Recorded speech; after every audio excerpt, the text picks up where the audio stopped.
सुनो भाई, एक बंजारा नमक बेचे करता और घर घर जाकर वो नमक घेर खाए करता और 200-300 रुपये कमा लिए करता। एक दिन भाई इसने गर्मी के दिन थे, प्यास लगी और प्यास के मारे बेहाल हो रहा था। उसने देखा सामने एक कुटिया दिखाई दी। उसने सोची एक संत रहता होगा या जो संत रहता वो पानी का भी जुगाड़ होगा, तो वो उठाकर उस कुटिया की तरफ न चल दिया। वो ऐसा करना हुआ, कुटिया के पास जाकर बेहोश हो गया। अब संत ने देख लिया कि भाई कोई पानी का प्यासा लगा है और बेहाल हो रहा है। उसने अपने सेवादार भेजे कि जाओ इसे पानी पिलाकर उठा के लाओ कौन है। अब उसके सेवादार गए, उन्होंने पानी का छिट्टा मारा, पानी पिलाया, वो बैठा हो गया। तो उसने देखा वहाँ भजन कीर्तन, भाई बहुत अच्छा माहौल था, साथ धुआं के दौरे। उसने सोची चल मैं 2 दिन यहीं रुक जाता हूँ। वो 2 दिन वहीं रुक गया भाई। 2 दिन उसने जी लगा, उसने अच्छा लगा, वो 2 दिन और रुक गया। ऐसे ही करते करते वो 1 महीना रुक गया।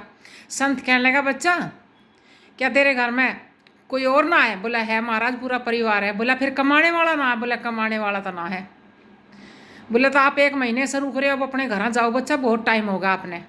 बोला ठीक है महाराज। वो जान लगा। तो वो 1 महीना जब बाबा के दौरे रहा था, उन्होंने बाबा जी की बहुत सेवा करी भाई। उन संतों की इतनी सेवा करी कि उसकी सेवा तो खुश होकर उन्होंने सोची अब ये जा रहा था, इसे दक्षिणा में कुछ देना चाहिए। अब बाबा ने चारों तरफ नजर मारी, कुटिया में और कुछ था ना, बाबा ने गधा बंद रहता वो दे दिया। बोला इसने ले जा। वो गधा लेकर चला गया। जब तो पहला सिर पर नमक गेर का करता, फिर वो भाई गधे तक गेरने लगा, तो उसके 400-500 रुपये और फालतू होने लगे। ऐसे ही धीरे धीरे उसकी कमाई बढ़ गई। एक दिन ऐसे ही करते करते गधे का टाइम पूरा हो गया, गधा मर गया भाई। उसने सोची भाई इसने मेरी बड़ी सेवा पानी करी है और इसने ऐसे ही गेरूंगा तो इसने कुत्ते गिद्ध नोचेंगे, इसने मट्टी खोद के दाब देता हूँ। उसने सोची वैसे तो मेरे पर उठाना इतना भारी गधा। उसने जहाँ वो गधा पड़ा था वहीं गड्ढा खोद गए और वो गधा दबा दिया। और गधे ने दबा के और उसने सोची पहला सस्ता लूँ, थोड़ा सा बैठ के एक पेड़ की छाया में बैठ के सस्ताने लगा। जैसे ही वो दाब के बैठा उसने, तो 2-4 राहगीर चले आ रहे थे। उन्होंने सोची भाई कल हम गए जब तो कुछ भी ना था और आज यहाँ किसी की समाधि बन गई, इसका मतलब कोई संत महात्मा मरा जिसकी समाधि बनी है। क्योंकि वैसा आदमी मरे तो उसका तो भाई दाह संस्कार करे जाए और इसकी तो समाधि तो संत की बनाई जाए। उन्होंने ये सोच के उसके ऊपर पैसे चढ़ा दिए। किसी ने 10, किसी ने 5, किसी ने 50, जैसी जिसकी श्रद्धा थी चढ़ा दिए।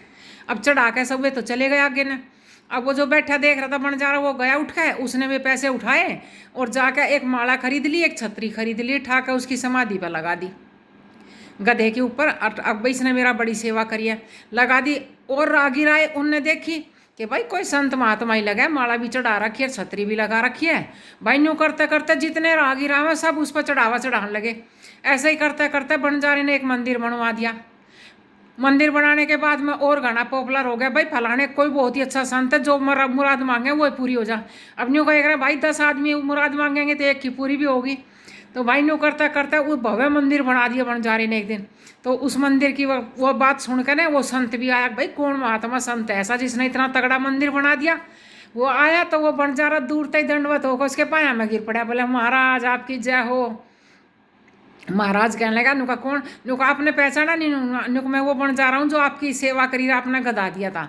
तो वो महाराज कहने लगा नुक फिर ये सब कैसे? नुक महाराज कान में कहने की बात है, नज़दीक आओ। नुक हाँ, नुक मेरा गधा मर गया था और वो ऐसे ऐसा मैंने दफना दिया, तो उस पर चढ़ावा चढ़ने लगा, तो उस टाइम मैंने मंदिर बनवा दिया।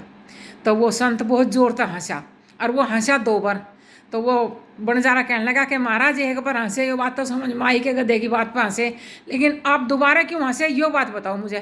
तो महात्मा ने भी कही कि पास में आके कान कर, दूर से बताने की बात ना है। तो उसने पास में कान करा, तो जब महात्मा ने बताई कि जिस कुटिया में हम रह रहे हैं वहाँ इसकी माँ दबी पड़ी है। तो भाई ये इंडिया है, इंडिया में अंधविश्वास ऐसा है कि एक बार कोई किसी काम नहीं करता तो दुनिया देखा देखी सब करने लग जाए। राधे राधे।